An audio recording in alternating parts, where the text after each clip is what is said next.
Hey guys, welcome back to another episode of the Sober Spartan podcast. I'm your host, Andrew Nichols. And in this episode, I'm going to talk about 6 powerful tips to manage your alcohol cravings. Because I know, especially in the beginning for me, it was really hard to manage my cravings. And I even actually didn't even know what that meant, right? To be honest with you. So I think this will be something that's going to be able to help people quite a bit. So what I'm going to start with is I'm going to start with an exercise to be able to find and be conscious of different cravings that you're experiencing. And then because once you know all the urges and the cravings and why they happen, then you're going to be able to better change your routines and habits around them and make better decisions going forward. So what I'll start with is the exercise. So it's going to be a journaling exercise. And so what you're going to want to do is you're going to want to get a journal. And what I recommend is getting a journal that you can put in your pocket and carry around with you.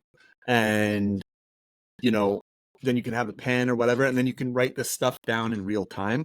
And I know when some of the stuff comes up, you're not going to be able to write it down in real time because whether it's one of these triggers happens and it's like you're in a high emotional state and you're not going to be able to just whip out your journal and write it down, right? But you're going to want to have it with you and you're going to want to write it as soon as you can after the trigger or anything happens. So let's just walk through this. So the different pieces of information that you're going to want to think about when you're doing this exercise and writing down this stuff in your journal.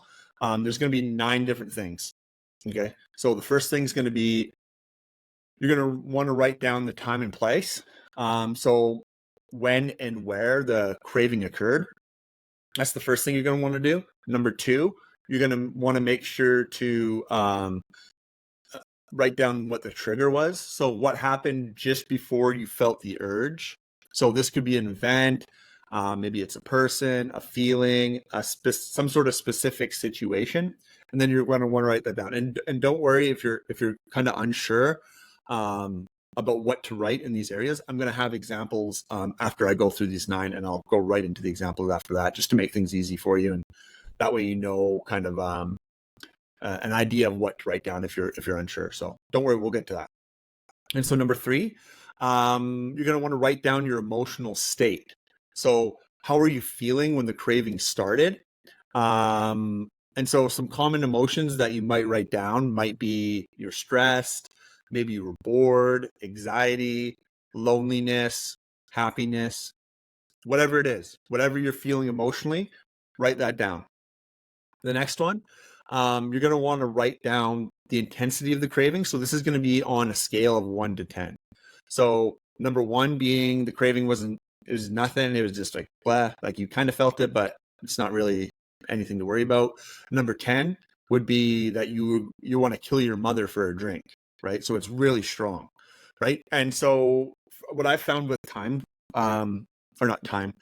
with number scales is it's kind of hard to think about, but the more you do it, the better you'll be able to get a better number for yourself. And it's going to be different with everyone, right? So just don't feel like you need to get this perfect. Just kind of think about on a scale of 1 to 10, like, was this a bad craving, right? And so don't let it stop you that, oh, I need to know the exact metrics here to be able to get no, just make sure you write down a number. That way you have something to go against going forward. Okay.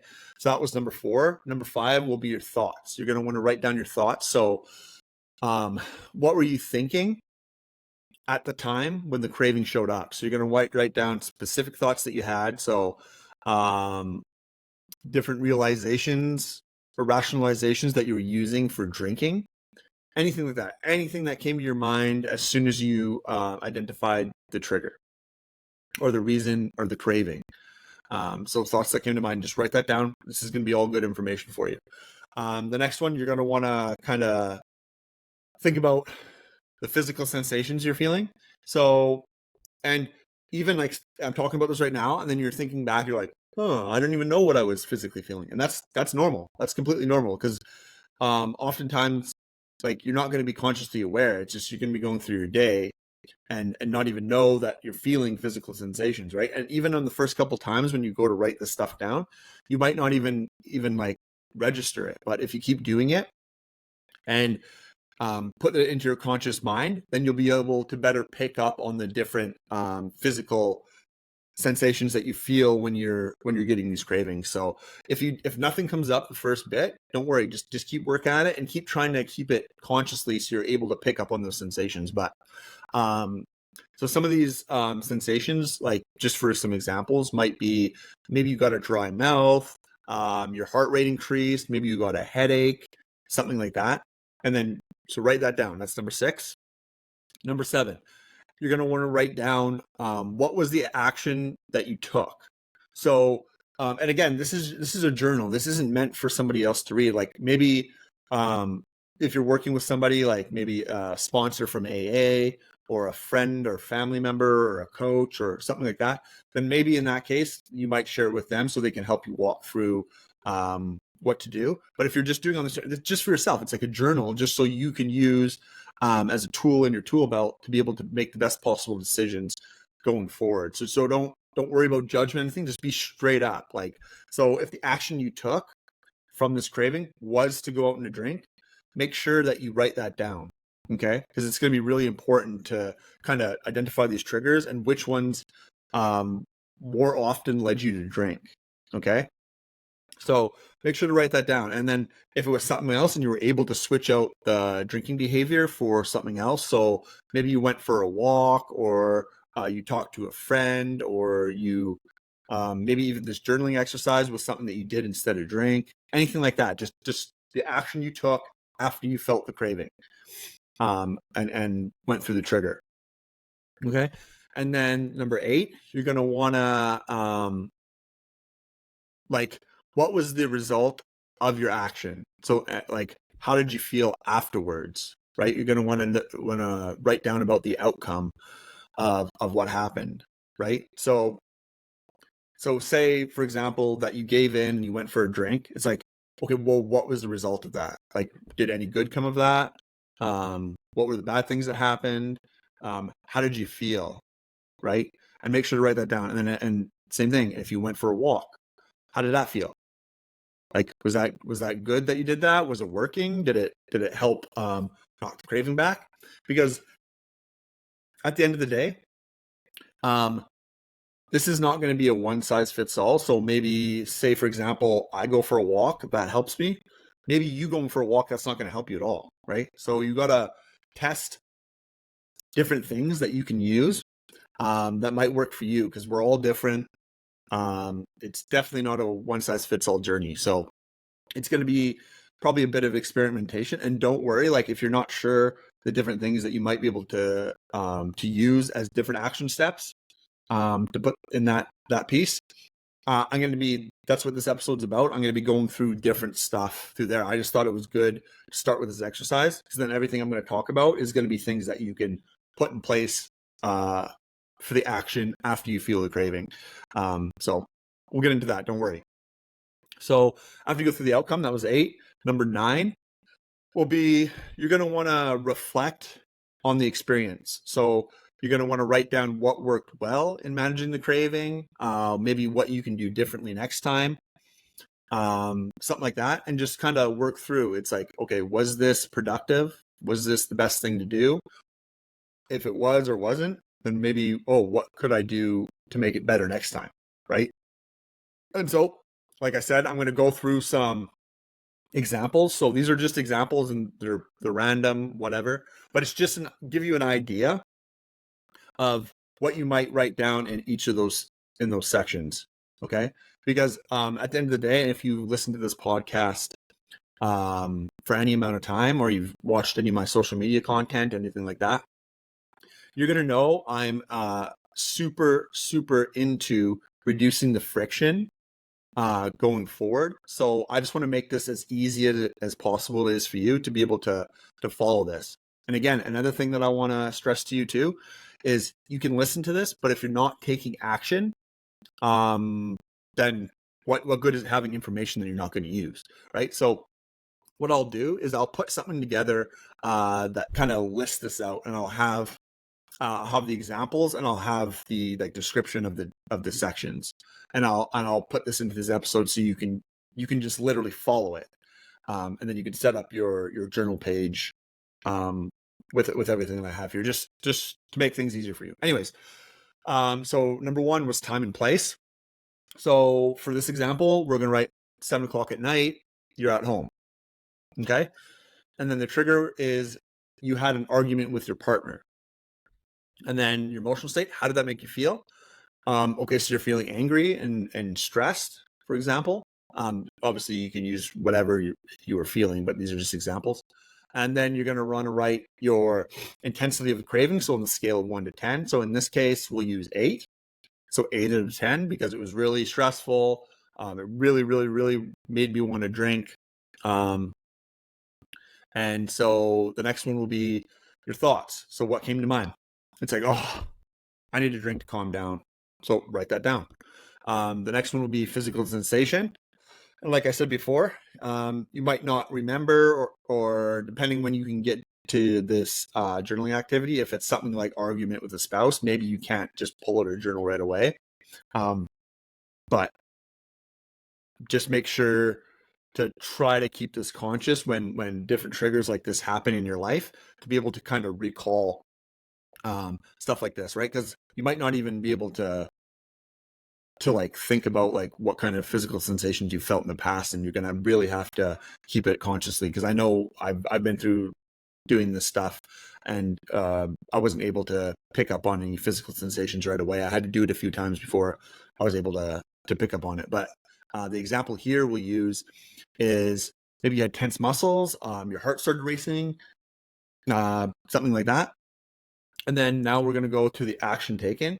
So again, you write down the action taken. So whether it was you actually went out and had a drink, you weren't able to combat that craving, and you actually went and had a drink, write that down. Maybe you went for a walk.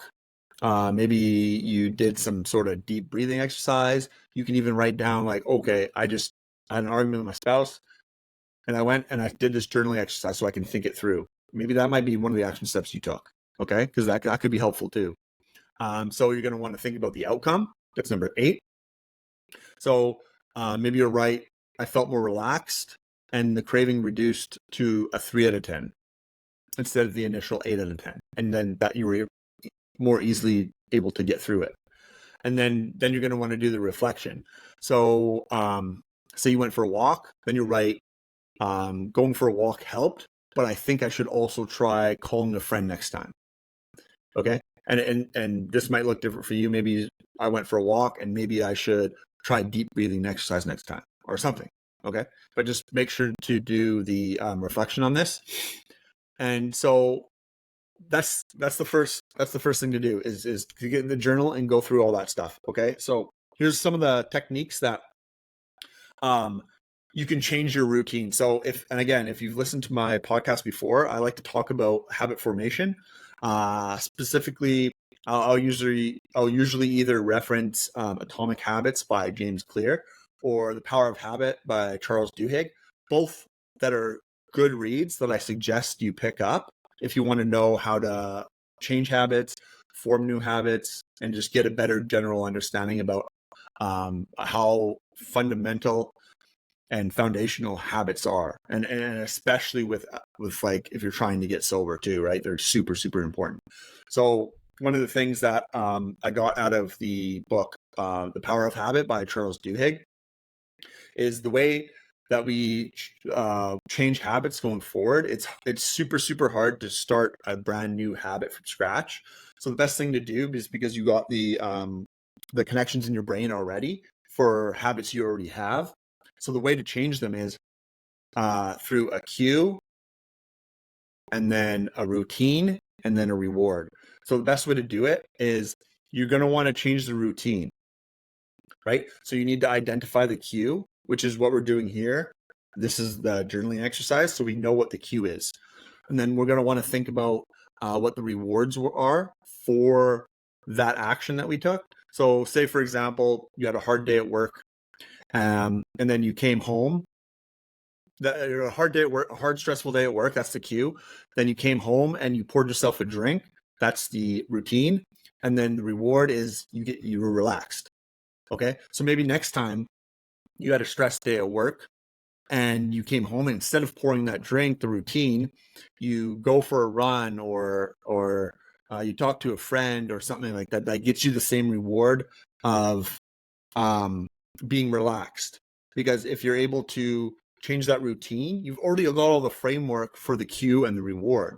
So if you keep doing that other routine in its place, you've already got the wiring in your brain for it. So it's going to be easy to switch that out. And then going forward, that will be your new default in those situations. So when you're stressed at work, you're just going to go home and you're going to go for a run, or you're going to go for a walk, or whatever you want to switch it out for. And that's the way to switch bad habits into good habits. So you'll hear me talk about that a lot.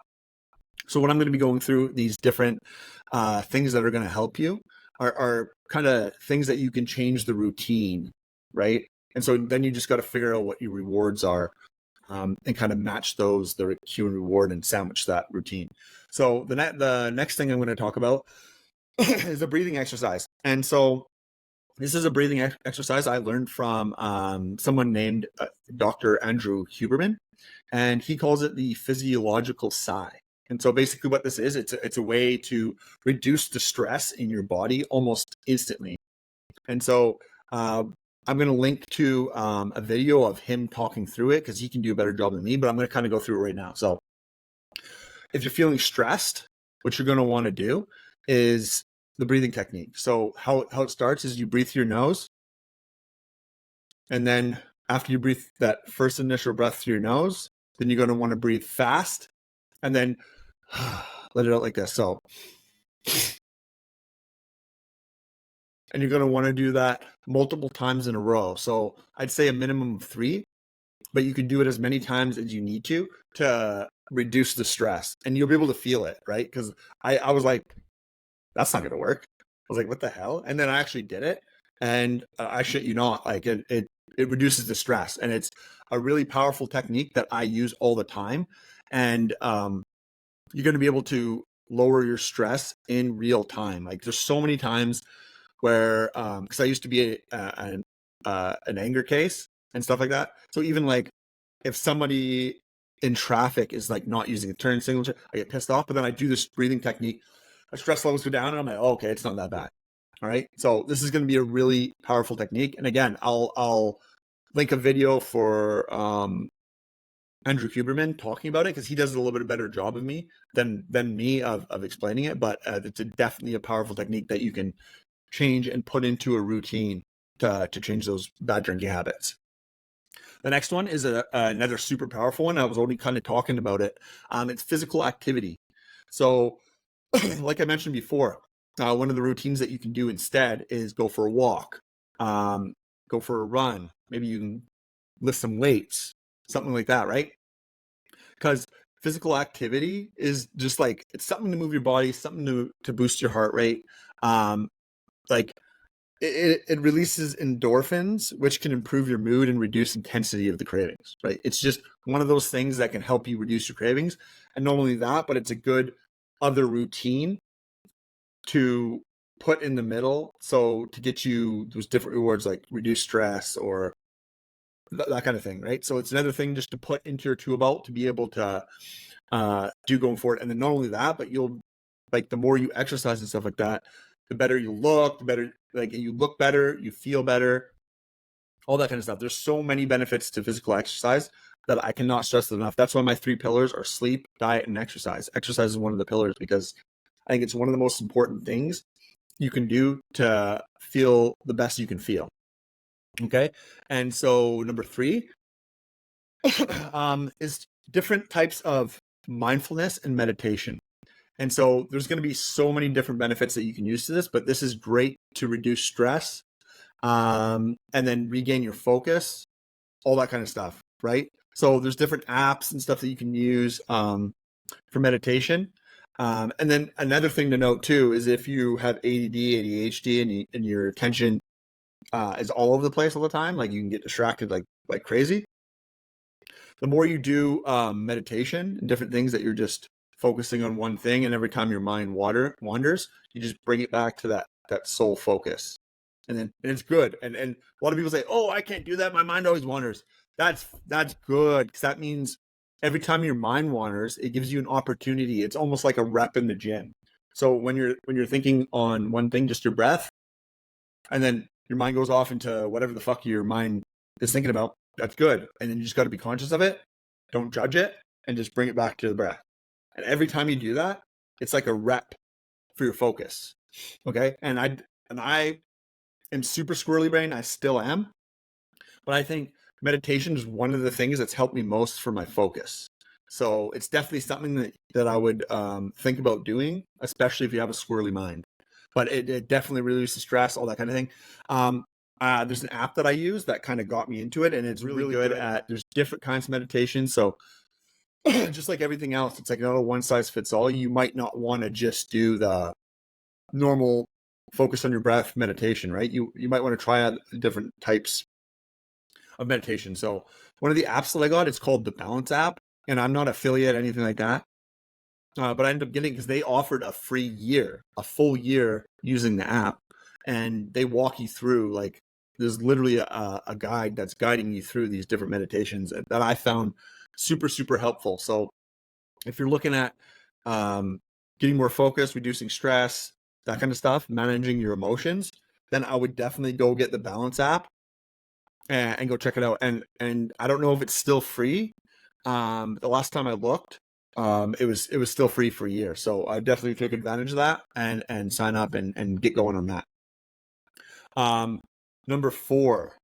So this is to distract your mind. So when a craving comes up, just something that's going to distract you. So it can be anything, as like reading, playing a game, maybe you've got a hobby, a business you're building, something like that. Just something that's going to take your mind off the craving, because at the end of the day, you'll get the craving and it always goes away, right? I remember so many times when I like quit smoking, that nicotine craving. It's like, if I could get through the craving, then I forget about it. And a lot of times, and this is one of the things I use as distraction.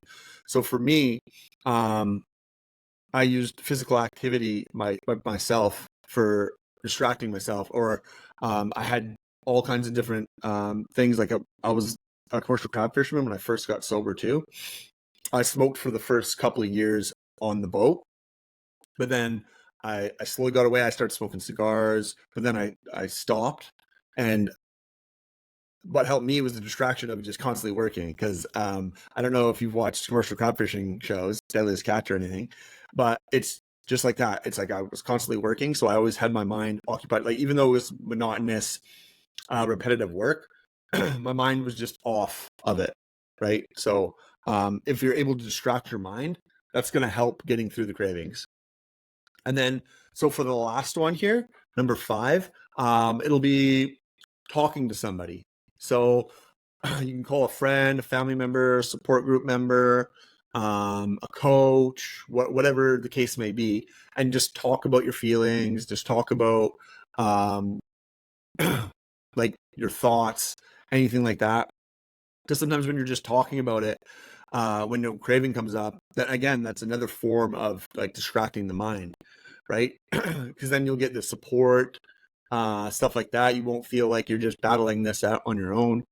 And maybe you might get some advice from, say, like a sober mentor, or like someone from AA who's been sober for a long time. Maybe they'll be able to give you some more advice on managing cravings as well, right? So those are the 6 things that I think will help a lot with managing cravings. And like I said, I want to just pay most attention to the journaling exercise, because that's going to be the most powerful thing. And then you just got to kind of work through and figure out the different triggers and what's the cause of these cravings and these urges and stuff like that. So that way you can kind of figure out different routines that you can put together to be able to combat them. So anyways, let me know if you like this episode, and if you use this exercise, or if you put into action any of the stuff. Because like I said, if you learn this stuff and you don't do anything with it, what's the point of it, right? So I want to know if this is helping you, if this is good, anything like that. If you're watching this and you haven't liked or subscribed, make sure you do that, because I want to put together more content, and I want to be able to eventually get some guests on. And one of the things that I can use to leverage to get better guests on for you guys, and I've got some stuff on the in the works right now of getting some good guests on. But what I'm going to be able to do is be able to leverage the subscribers I have. So if you can subscribe and support me in that way, it's free. All this stuff's free. I'm not going to charge you anything. Obviously, it's the podcast. You can just listen to it wherever. But that would really help me going forward and being able to build a better podcast for you guys. Because at the end of the day, I just want to help as many people as possible. So if more people are seeing this, you're sharing it. You're subscribing to it. I can use that as leverage and then get better guests on to provide more value to you. So if you're listening to this and you've listened to more of my podcast, stuff like that, I just really appreciate your support. And again, I'm always open to feedback. I've got my contact details. Go follow me on social media. I'm always putting out different content of things that's helped me over my 10 years of sobriety. So definitely looking forward to making more episodes like this and hearing about what you guys think. So that's that episode, and we will see you on the next one.